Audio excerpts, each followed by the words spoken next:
VP, what is your opinion doon sa pagkawala ni General Torre pagkasibak po sa posisyon niya? Do you have an opinion about that? Wala akong comment sa ni General Torre.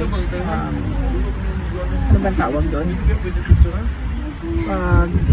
Tanggal? Demotion.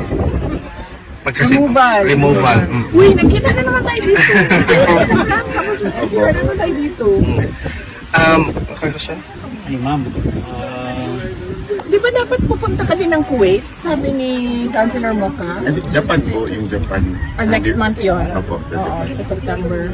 Pero sabi niya, Kuwait eh. Sabi niya, punta ka daw Kuwait. Tapos, ngayon ko lang naalala.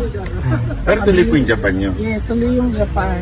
Na-set na yun ng Filipino community.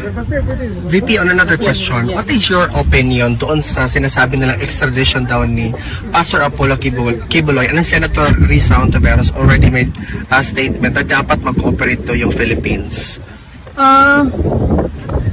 Well, unang-una, nasabi ko na yan lahat kay Pastor Apollo Kibuloy, as early as the time na nag-privilege speech si Mings Nograles about the franchise. So pumunta ako kay Pastor Apollo Kibuloy, and then sinabi ko sa kanya yung nakuha namin sa loob ng House of Representatives. So the plan noon was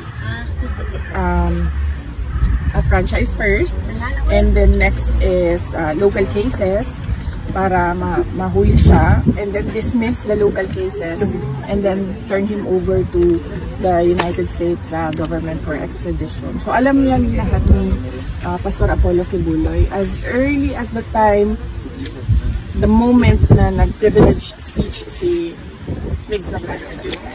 Ma'am, do you think karma yung nangyari kay Torres since siya yung